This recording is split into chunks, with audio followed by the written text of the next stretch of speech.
Have you been experiencing internal financial struggles triggered by economic concerns? Are you feeling capped at your current income level and can't seem to realize your financial potential? Energy healer Jean Border has created an emotional freedom technique, or EFT, tapping protocol to help calm the inner voice that keeps you stressed.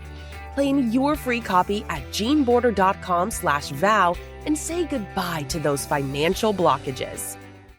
Welcome to another episode of the Focused Practical Dreamer's Journey podcast, Energy Work to Better Your Business, hosted by energy healer Jean Border. It's not just about dreaming, it's about making those dreams a practical reality. Subscribe to us via your favorite network by visiting our website at www.focusedpracticaldreamer.com. Now, get ready. Your journey to success starts here. Hello, everyone. It's your host, Jean Border, with a very special episode of the Focused Practical Dreamer's Journey podcast. For those of you on YouTube, you may notice that I don't have a special guest with me here today, which is a very interesting process for me because I much more enjoy having conversations than just me speaking. But it's going to sort of be a conversation because it's going to be an Ask Me Anything call. This is the 100th episode of the podcast. I am just amazed that that we've published 100 episodes already. So thank you for being here with me along this journey. And I'm just going to spend a little bit of time answering questions that came up. A whole bunch of questions came in, and I'm just going to pick a few and go until I think it's a good time to stop. But first, I want to start talking about the podcast, questions about the podcast. And then I'm going to spend most of the time on energy healing. What is it? Why do we do it? Some of the specific questions I've been asked that I think will benefit you. But some of you may be podcasters or hoping to be a podcaster. So maybe the first few questions will be of use to you. Definitely, I hope it provides benefit because that's my goal in all of this, is to throw information out there to whoever needs it at the time, right? So let's get started. And the first question that I have is, what inspired you to start this podcast? Well, if you've listened to all 99 previous episodes, you may know the answer to this already. My background was, I have 36 years of experience with the Department of Defense. Very varied positions, most of them in the HR field, anything from compensation to training, negotiation, mentoring, supervising, leading, that kind of stuff, right? Various locations in the United States. I've probably been to most of the large military installations.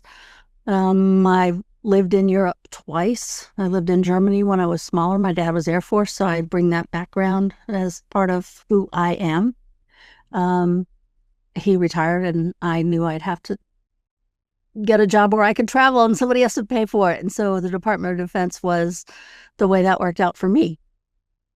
So I set my intention of what was going to happen. And then when you set an intention, it leads you to make decisions that support that intention. And that's an interesting lesson to learn. But awareness is the first part of that. So be aware that what you state as your intention, your subconscious will help you move towards that in one way or another. If it's a negative intention, it'll lead you there. If it's a positive intention, it will lead you there. Your subconscious is always helping you get to your goal, but you've got to decide what your goal is. For me, it was travel. I wanted to travel the world. I wanted to have really cool experiences, and I did that. But there came a time when I became enmeshed in I'm going to call it energy world, healing modalities in particular. I had migraines from the time I was teeny tiny, very small child. Doctors couldn't figure out what was wrong. They'd give me pills, or I would give myself shots. I went the whole, gamut of medical diagnostic opportunities, we'll call them. All they could tell me was I had peaks and valleys in my brain waves that shouldn't be there. Well, they can't fix brain waves, that's not part of their training. Their training is give them a pill, do a surgery, do a treatment, not actually figure out what the cause is and find a way to fix that. So eventually, I started trying to do it myself. I'm very big on I do it myself, and a lot of us are like that. And that's how I found energy modalities. Several decades ago, there was a guy named Gary Craig who created something, who standardized a modality that had already existed but required a lot of technical training. He standardized it into something that we now call tapping. He called it the Emotional Freedom Technique, or EFT. And it was simply, you tap a few points and you bring up the emotions related to whatever issue you're dealing with. And as you bring up those emotions, this tapping moves this energy through your body that you didn't realize was even there, because you don't see it. It's like electricity. It works. You don't see it, but it's there. And so I was fascinated with this, and I learned this modality called EFT. And I went to some of his weekend workshops. He would have weekend workshops with people like Carol Look, who I still follow her today. I still go to every training she ever gives because I'm always learning, right? But that was my introduction to the energy world. And then I was living in Italy, working for the Department of Navy at the time. And I would, on weekends, every Saturday, I would listen to interviews that Kristen Howe, who was the Go Big coach, she would have these audio interviews with different people. And in one of these interviews, there was a guy named Dr. Bradley Nelson, who had been a chiropractor and started noticing that people's bodies could tell him things, and chiropractic wasn't necessarily the end all and be all for all issues, right? So eventually he came up, his message was, in his belief, 80% of the dis-ease that we feel in our bodies is actually created by emotions that we began to feel, but we didn't completely process out of our system. And we held on to a piece of whatever trauma or event was overwhelming for us. And if we allow those emotions to leave, or to process out naturally some of the symptoms that we experience that we don't know what to attribute them to, will magically disappear. And so I was fascinated with this. And the first part of learning what he was talking about was something called muscle testing. Muscle testing is a way for your body, I'm going to call it your subconscious, to actually talk to you, to tell you what is true deep down. Because in our conscious mind, we can look at things logically and say, oh, that doesn't make any sense that I would want to have a migraine, because who would want to be in pain? But sometimes the pain will keep you safe, because our go-to position on every decision we make is this safe? It's a filter that's in place to keep us alive. It's very important. But sometimes it's not in our best interest, because it can slow down our progress. I'll just put it that way, right? So, but this muscle testing thing was fascinating to me. So I became proficient at muscle testing. It took a while. I mean, you can do it immediately. I can teach you to do it immediately. And yes, that is one of the first things that I would suggest you learn if you want to see what might be holding you back in certain areas. So you could muscle test to see if your subconscious is in agreement with your conscious mind. And if those are not in agreement, you're going to sabotage yourself. But anyway, I digress. So I kept getting into this energy world. And then there came a time when circumstances, personal and business, occurred, and they just came together at a place where it was in my family's best interest for me to retire and move back to where I could support a family member. And that's what I did. I left my job of 36 years with the federal government where I traveled the world, and I came home and began working in the energy world. That's where I am now. But I was so disillusioned with leadership. Leadership is huge, right? If you have great leadership, you love your job. If you have lousy leadership, you can't get away from it quickly enough. And that's where I was. I did not respect leadership. If you don't respect leadership, you're in the wrong place. So I left. But it got to the point where people told me enough. I was throwing away all that experience. My employees still contacted me, right?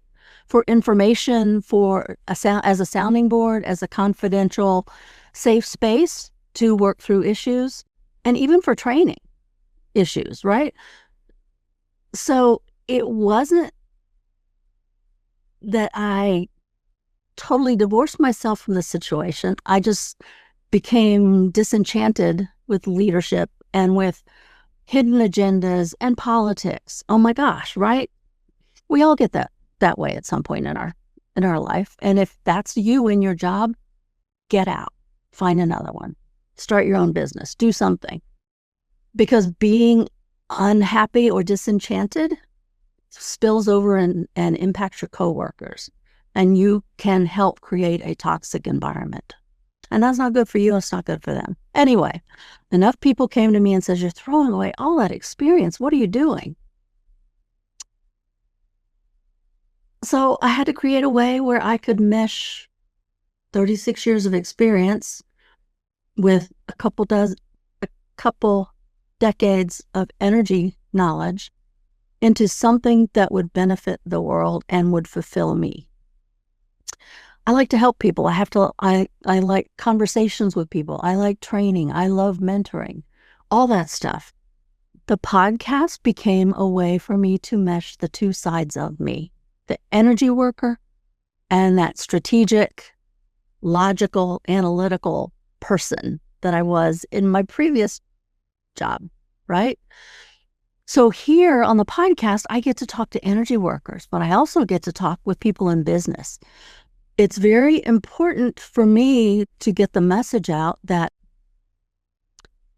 your subconscious helps drive everything. Energy work is a very accessible tool, a very simple tool that you can learn on your own or that you can work with someone else and help grow your business or help stop the self-sabotage that goes on a lot of times. When we get to a certain point of success, we get fearful, perhaps.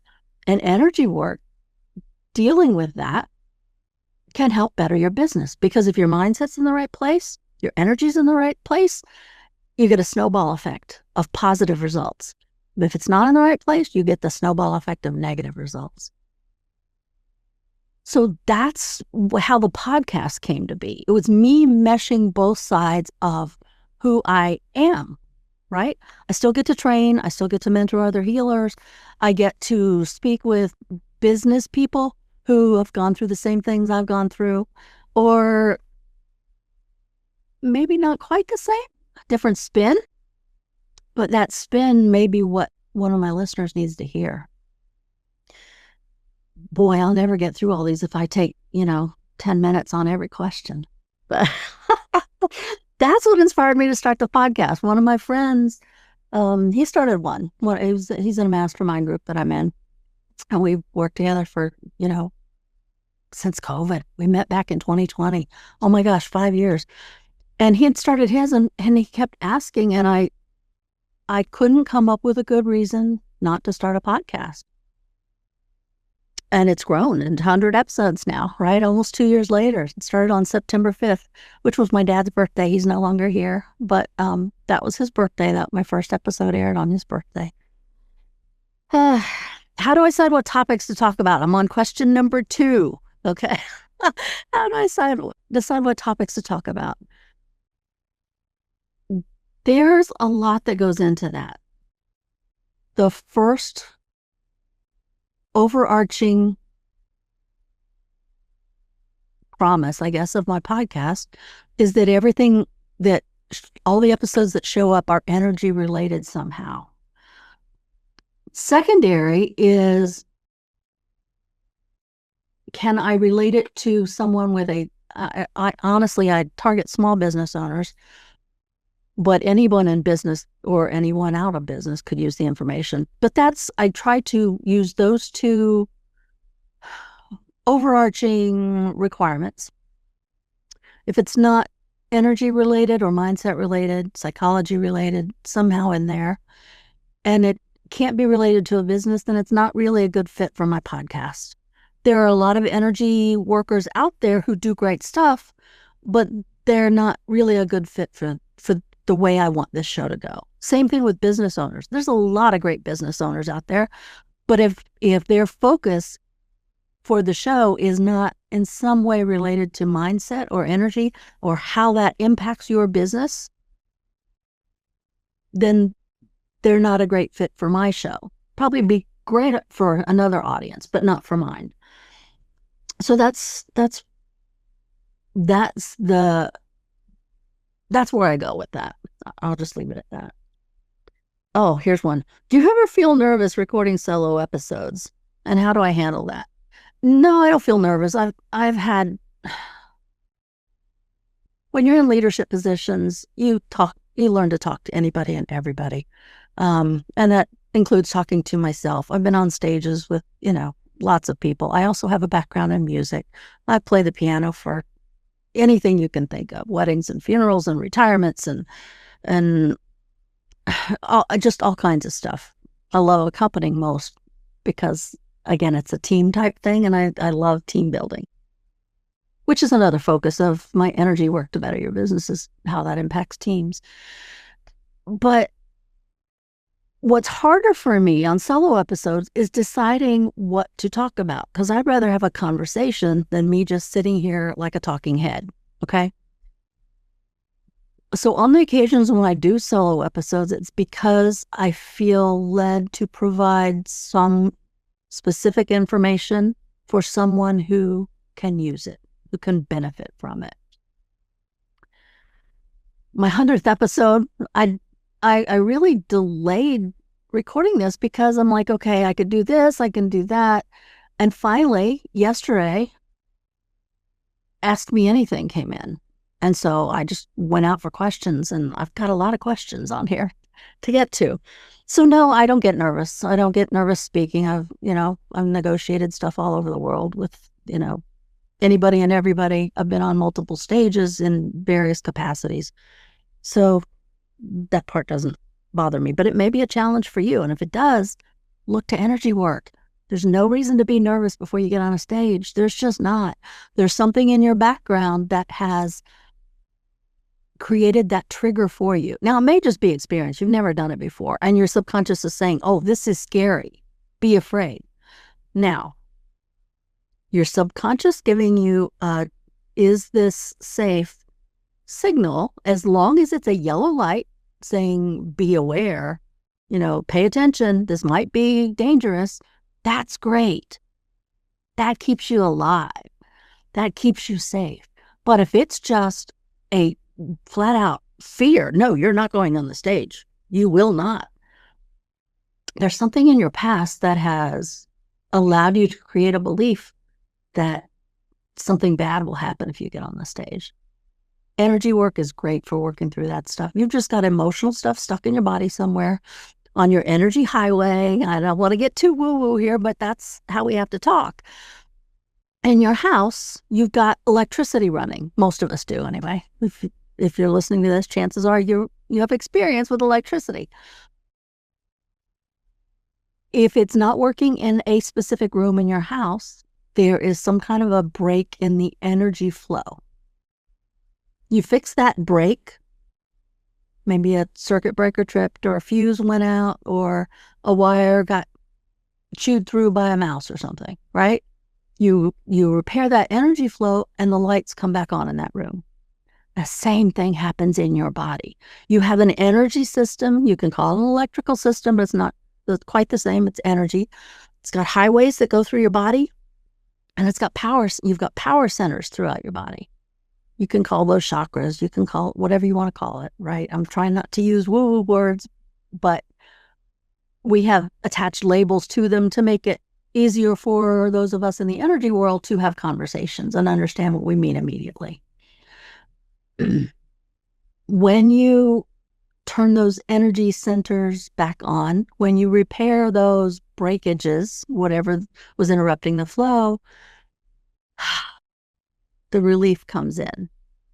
The energy moves through the body. Those old emotions process out the way your body was created to process, and you can step out on the stage. That's how energy works. Okay.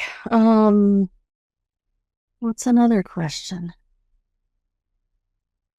There's so many questions here. How did I come up with a name for the show? Oh my gosh. Okay. I told you we're all various people inside, right? We have various conversations in our head. We live different realities in our head. Most of us don't even live in the present moment. We live in fear or what could happen or what did happen, or if I did this, it would be that, or if I hadn't done this, reality would look like this.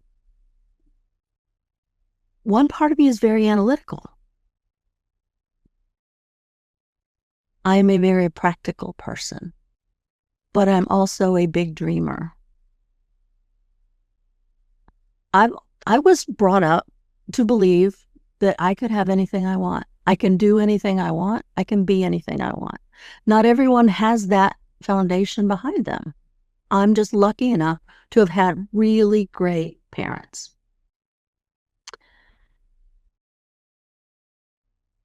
So I've had really great dreams. And I have done so many things while pursuing those dreams. And the most fun of the majority of those was the journey that took me towards my goal.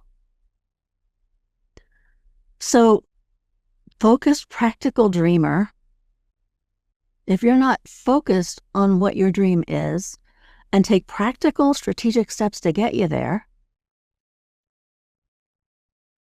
all through your journey, how will you know you've arrived, right? I see so many people saying, oh, but they didn't really win because of this. Well, by the metric set, did they win? Or are you judging by another metric? When you decide what your dream is, how will you know you've reached it? What metrics do you set to determine whether or not you've reached your goal?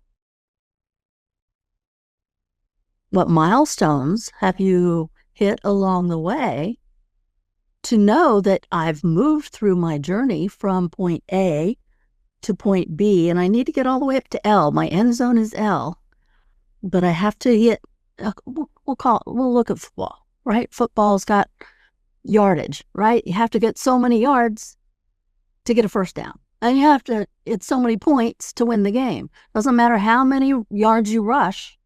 If you don't have the most points between the two teams that are playing, you didn't win. Doesn't matter how many turnovers you have. If you don't have the points, you don't win the game. So you decide what metric you're going to use to decide, did I win? But you've got to figure out what your goal is, right? Anytime I work with people, it's a 3-step process. You figure out where you are now, where you want to be. If you don't know where you are, you can't figure out where you're going, right? Or you can't figure out how to get where you want to go. Focus on what you want.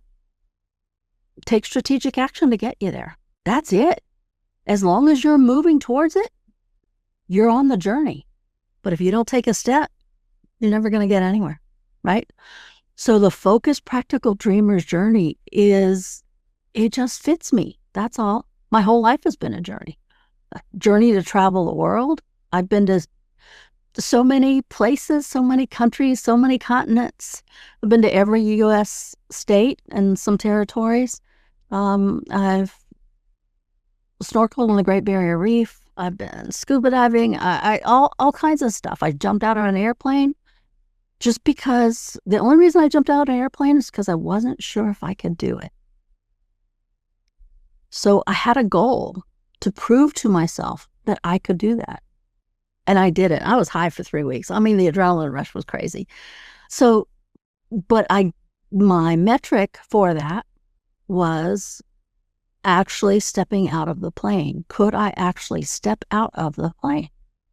And I did it. I warned the jump masters who were there with me. I said, I'm going to scream. I'm telling you right now, I'm going to scream. And I asked them later, did I scream? Oh, yeah.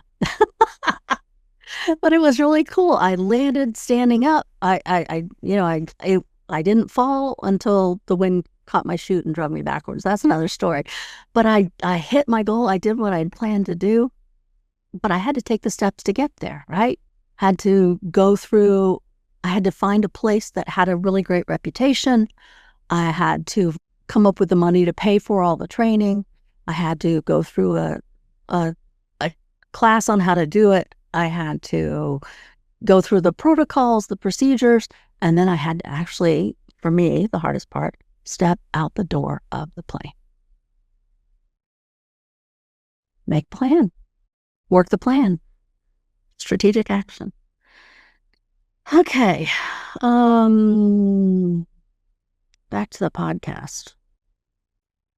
Is there anything else I can tell you about that? I chose to do a video podcast in addition to audio. Some people strictly do audio.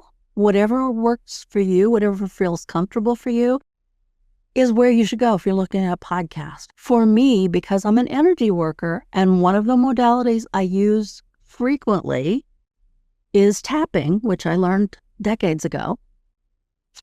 That can be useful if I can visually show someone the process.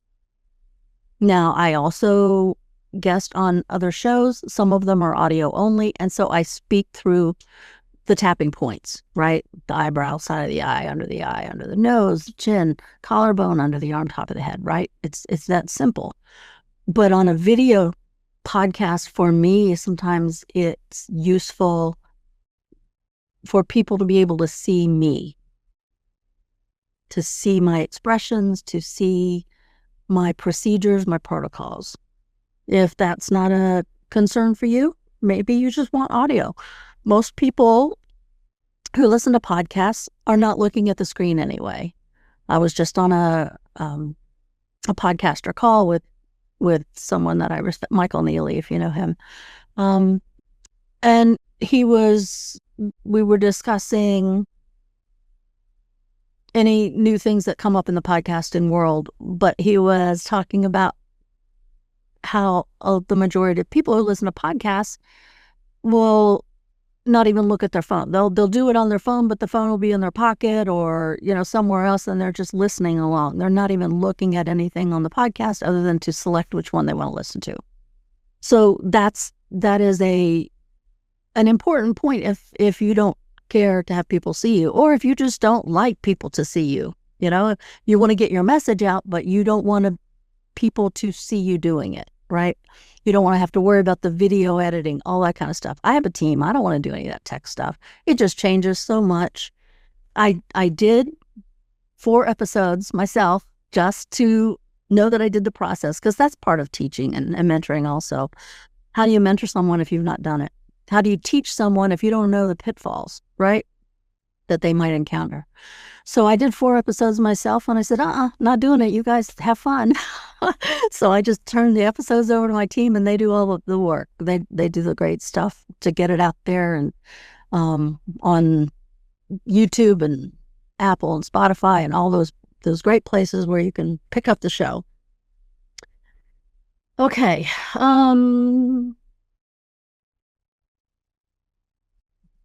All right, let's get into some of more of the energy stuff. I know I've talked about energy, but that's me.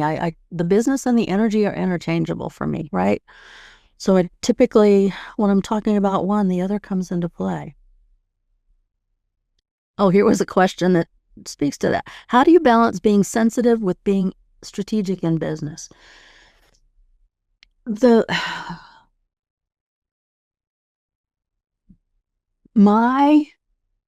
I have a healing business, right? Everybody, that's common knowledge.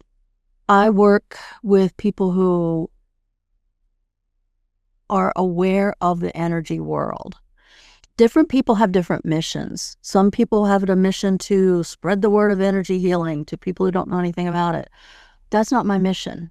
My mission is to work with people who are aware of energy and need some support with it. Now, my clientele goes in spurts. I typically have 3 groups of clients. The one that right now is the largest are people who have small businesses who are into energy work, who understand how our mindset, how our inner psychology, how our self-talk impacts not only our personal life, but also our business decisions.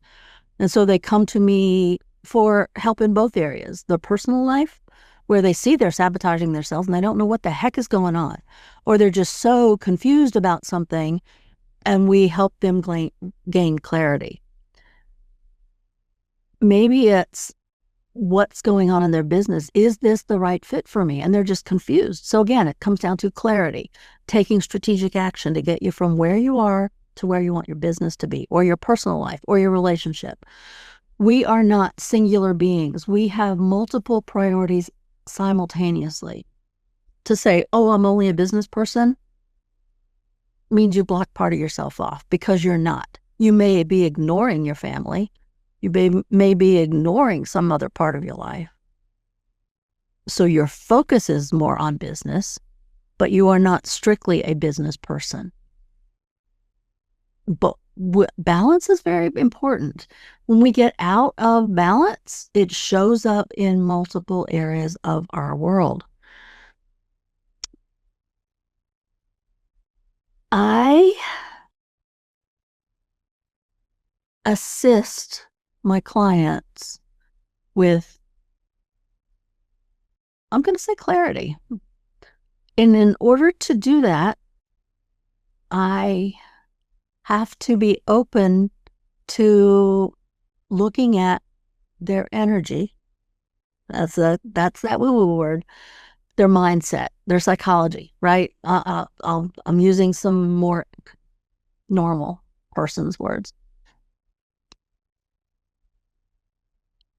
And in those situations, I've fostered the growth of my intuition. Okay, that sounds really weird. I have all kinds of certifications in the energy world, just like I do in the business world, right? I have so much experience in the business world and in the energy world.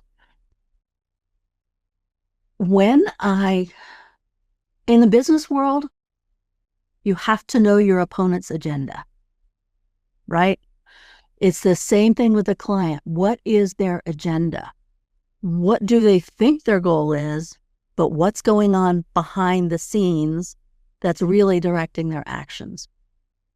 So just like a good negotiator will be able to read a room before they play their hand, if you will, a good energy worker learns to read their clients to assist them to reach their goal.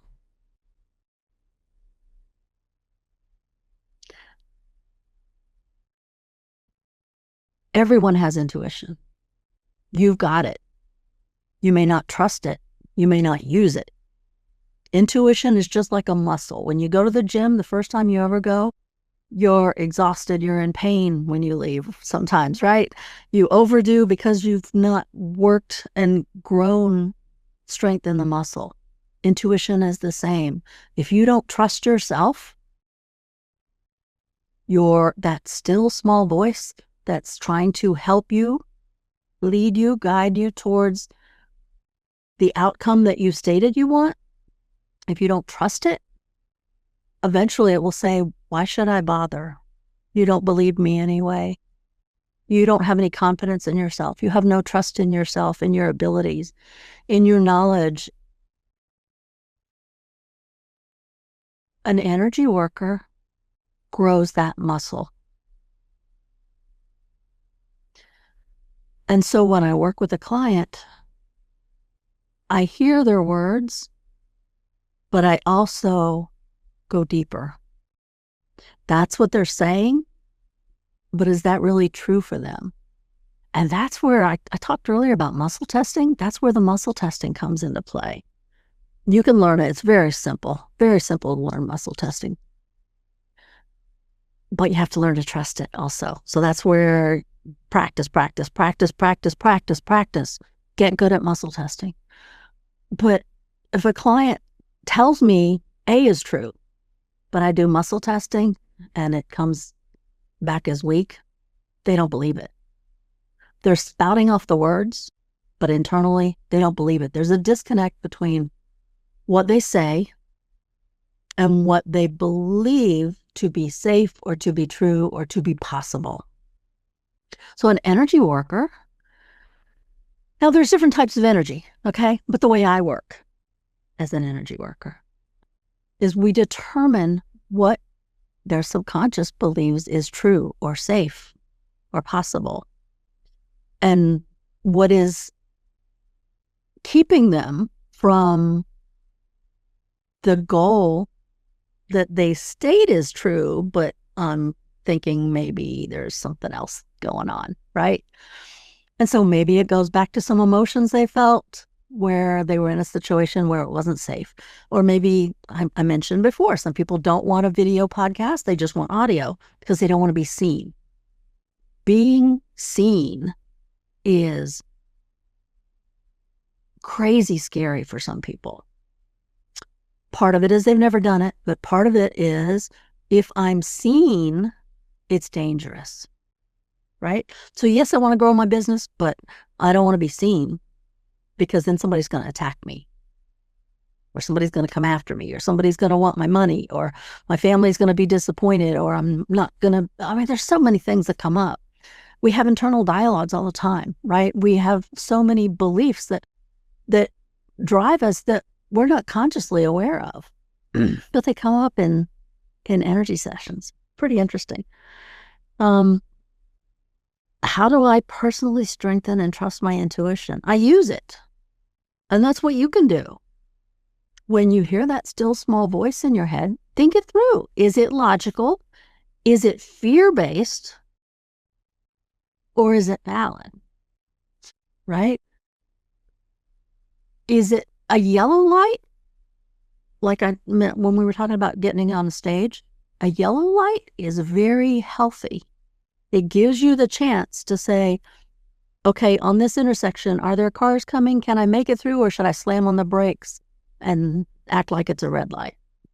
But if you see a yellow light and immediately freeze, there's something in your past that you've not dealt with that's influencing your behaviors today. That's fear. That's not intuition, that's fear, right? So the yellow light is good. The red light is, let's look at that. Okay. So how do I balance being sensitive with being strategic in business?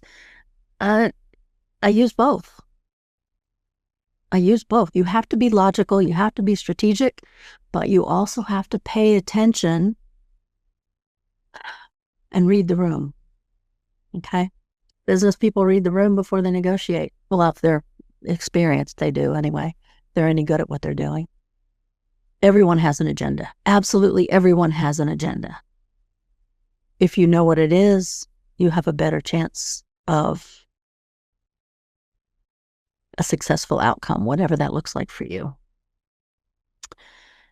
Okay. What's the first thing you teach someone new to energy healing? Oh, wow. Well, I've kind of been doing that already. The first thing I teach them is that it actually exists. You have an energy system in your body. They've got special cameras now that have the ability to see the energy moving through your body, just like they can see the blood moving through your veins, right? Just like they can see that you have bones inside this skin covering, and they can see if they're broken or if they're working in alignment. They have other machines that can see soft tissue inside to see if you've got rips and tears in your muscles and your tendons and whatever, right? They now have equipment that can see the energy moving through your body. That would be one of the first things. For some people, I would also say learn muscle testing. For yourself first.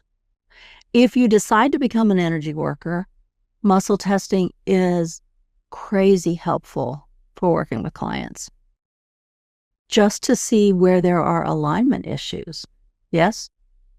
Or to see if you're even going down the right track. So, because sometimes the question that I will ask when I get the intuition that I'm working on something, yeah, it's useful to work on, but it's not going to fix the issue that we're addressing. Is this the right question? And if you're going to know, you're off track. Yes, it's providing value, but you're off track. So it's not going to lead to the outcome you're working on that session. So muscle testing is another one. Another thing I would say is look at different modalities to see which one resonates with you. Like I said, I started with EFT. I just thought that was fascinating that people could get over their fear of the water in no time at all just by, touching parts of their body with their fingers. I'm like, okay, well then why are people afraid of the water? People can be afraid of driving on a highway, especially if they've been in a car wreck. They're fearful. They're still stuck in the fright mode, right? They see a car and, oh, I can't trust that it's going to actually obey the traffic laws and stay in its lane. Or they're going down the highway and there's a semi coming. They're terrified because the semi truck is in the lane next to them. Like, yes, the yellow light should be up, but the red light should not. And some people live in that fear state. Not useful. Some other modalities that are interesting for different reasons. The one that got rid of my migraines, honestly, was the emotion code and the body code with Dr. Bradley Nelson. That's the one I learned when I was in Italy. And while I was there, I also learned to connect to other people. So that was the beginning of what is now my healing business, right? Because I step into, if you will, their energy field and I can read the room, which happens to be their energy field, but you get the idea. Other modalities, there's one that you can do for yourself called the peace process. Christian Michelson, I learned it through him. There's variations of it, but I learned his. The emotions that got stuck in your body when you're nervous, upset, can't make a decision, where do you feel that in your body? And focus on that feeling. That's the emotion. That's that imbalance that got stuck that's impacting your today that might have been 20 years ago, but it's still impacting you today. So the peace process is very useful for any person who wants to do it themselves, right? What else? what else do I use? I use ultra high frequency healing.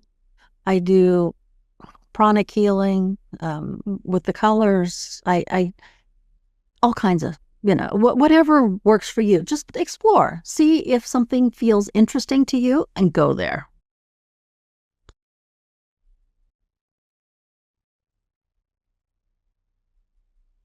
How do you protect your energy when working with emotionally intense clients? Wow, that's an advanced question. But I'm going to say, I just mentioned stepping into their energy field to read the room, right? But I don't use my energy to clear them. I redirect energy from wherever. Energy can't be destroyed, right? On a quantum level, energy is what it is. It can be changed. Some people say transmuted. It can be changed, but it cannot be destroyed. Energy exists. And so I pull energy if it's needed to help them. But what we want to do is uncover whatever imbalance is there and release it. I don't take it on myself. Let me back up. There have been times when I've got a client on the phone or on Zoom or whatever who is not as communicative as I would like. I tell new clients, if you're feeling something, if a thought comes in, mention it. All right? Because that information may be meant for me to help me target something that I'm working on with you. And sometimes they're not as communicative as they could be, and I'll start to get like a really sharp pain somewhere, or something will get really hot on my body. I'm like, oh my gosh, this is so weird. I just got a really sharp pain in my lower back. Oh, well, yeah, my back's been hurt. I'm like, well, why didn't you say something? I don't need to feel your pain. I have my own issues. I don't need yours. I'm here to help you. I'm not here to take on your stuff. And that is a pitfall that some younger, I'm going to say younger, less experienced healers fall into. They take on other people's stuff, and that's not good. Nurses have that happen a lot. They're so empathetic. They're around so much pain and suffering all the time that they feel it and they take it on, and they don't get rid of it. They don't release it. And they become sometimes physically impacted, emotionally drained, whatever, right? So it's very important to protect your physical, emotional, mental, spiritual self when you're doing this kind of work. So I'm very aware of when something is impacting me in that way, and I have procedures, protocols to just let it go because it's not mine. I give it back. It's not mine. It's not my journey. Everyone has their own journey, which takes us back to the title of the show, The Focused Practical Dreamer's Journey. What's your journey? I'm only not even a fourth of the way through the questions here.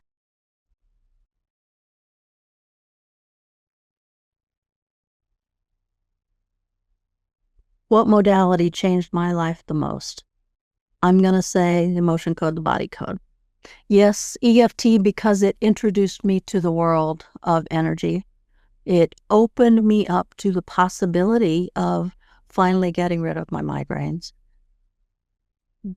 But I was trying to do it on my own. And there's that me again, right? I do it. I can do it myself. And I still have that issue. One of the girls on mentors on me all the time. When you have something, you should let me know. I can work on you. I'm like, yeah, I know, but I should be able to do it myself. But I had another healer say something last week that was very timely. And it was, we're not given this gift to heal ourselves. We're given this gift to help other people. And so there is that. And I don't know how I got off on that, but it was, which energy modality changed my life the most? That's where I was. So yes, EFT brought me into this world, but the emotion code, body code really is what eliminated my migraines. Period. Doctors didn't do it. The pills didn't do it. All the medical tests didn't do it. All the neurologists didn't do it. The shots that I did to mask the pain didn't do it. If you're masking a symptom, you're not doing yourself any favors. Short term, yes, absolutely. If you're in so much pain you can't stand it, take a pain pill. But when the pain goes away, now explore what created it and what you can do to release that imbalance that exists so that your body can heal. Your body was created to heal. I say this all the time. If you get a cut on your hand, if you keep it clean, it will heal. You don't need, I'll just leave it at that. Your body knows what to do if you keep the area clean, work on the emotional imbalance stuff, let it go. David Hawkins, Let It Go. That's another book that's interesting. That focuses on how emotions impact our life, personal, business, whatever, right? Let it go. If you keep the cut clean, your hand will heal. So many times we have symptoms in our body because our body is trying to tell us something is out of balance, but we don't understand what it's trying to tell us. And so we continue to eat whatever food is not good for us, that hurts our stomach or hurts our head or hurts our joints, whatever it is. But we don't understand that our body's saying, don't eat this food anymore. And sometimes an energy worker who does muscle testing can tell you, yeah, too much of this food. Try, it takes 72 hours for your body to process whatever you eat. If you're eating the same thing every day and you're having issues that keep growing, maybe cut out that food for 3 days and see if the issues back off just slightly. Because your liver has to process whatever you put in your body, right? And if it gets overwhelmed with some chemical that it can't get it processed out before you add more to it, and now it's got to work harder and harder and harder, you're not doing it any favors. And so it's screaming at you, but you don't know what it's saying. So sometimes an energy worker can help you with that. Oh my gosh. We're so much longer than I meant to be today. So there's so many more questions, and I may go ahead and do another Ask Me Anything episode because I still have, like I said, so many questions. Wow. But anyway, I think I'm going to leave it right there. I've covered a lot. Hopefully this was useful for you because that's my goal. This was my 100th episode. Wow. Amazing, amazing, amazing. If something in here has sparked an interest, you can always just go to my website, look to see what's there, jeanborder.com. Or if you have specific questions for me, drop me a line, or on my website, there's a microphone. You can leave me a message and I'll get back with you. Or maybe there's just something you want to work on. And again, on my website, you can just click on the schedule and get on my calendar. But I want to work with people who want to work, who are ready, who understand they have power. Words have power. You have power. Don't give it away to pain, to sickness, to self-sabotage, to toxic teams, to toxic leaderships, whatever it is. You are powerful. Use your power. I heard that decades ago, and that became my mantra. Take back your personal power. In whatever area you're giving away, don't. Yes, it may take baby steps at first to build up confidence. Yes, it may take the help of other people to get you out of a bad situation. Yes, it may take time to figure out, what do I want? What am I no longer willing to accept? But you get to choose. Have you made a choice? Choose to create your world and how you're going to take your journey towards your dream. And focus on that. And that's the show, Focused Practical Dreamers Journey Podcast with Jean Border. Until next time. We trust you enjoyed this episode of the Focused Practical Dreamers Journey podcast, Energy Work to Better Your Business, hosted by energy healer Jean Border. Remember to visit our website at www.focusedpracticaldreamer.com and enjoy even more great episodes like this one. Again, while you're here, subscribe to us via your favorite network. We look forward to seeing you next time on the Focused Practical Dreamers Journey.